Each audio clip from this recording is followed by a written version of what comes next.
They are a critical reminder of our central mission here at the Department of Justice, protecting the safety and security of the American people. That is why, even when the government is otherwise shut down because of the Democrats, the department's law enforcement officers and prosecutors are hard at work fighting crime, keeping our streets safe, and protecting you from the threats, foreign and domestic. When I was confirmed as the 87th Attorney General of the United States, I took office with two main goals: to end the weaponization of justice and return the department to its core mission of fighting violent crime. As to ending the weaponization of justice, we learned that former FBI secretly investigated you and your colleagues. Why? They wanted to take President Trump off the playing field. They were playing politics with law enforcement powers and will go down as a historic betrayal of public trust. This is the kind of conduct that shatters the American people's faith in our law enforcement system.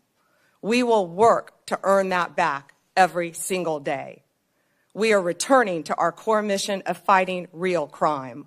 While there is more work to do, I believe in 8 short months, we have made tremendous progress towards those ends.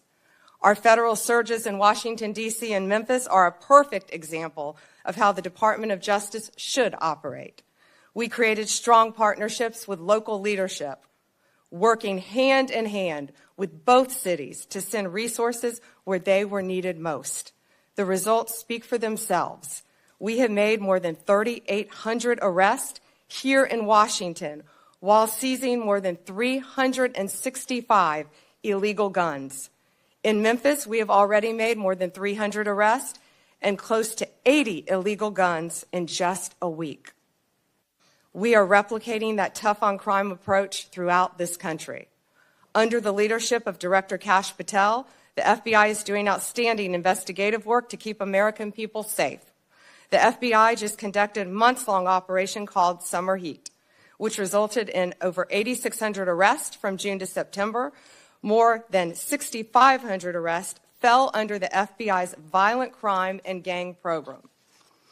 Under the leadership of Administrator Terry Cole, the DEA has seized 47.9 million fentanyl pills and 4,500 kilos of fentanyl powder.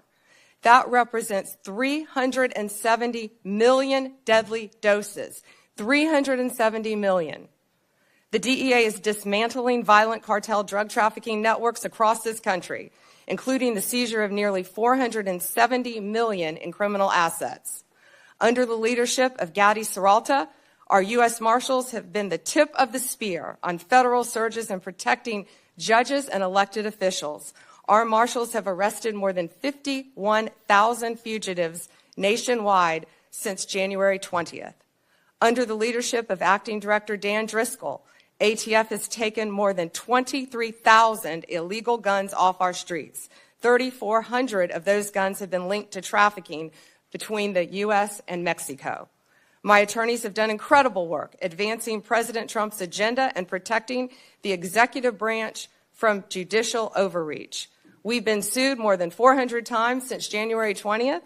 Judges have issued more than 90 temporary restraining orders against us, more than the previous several administrations combined.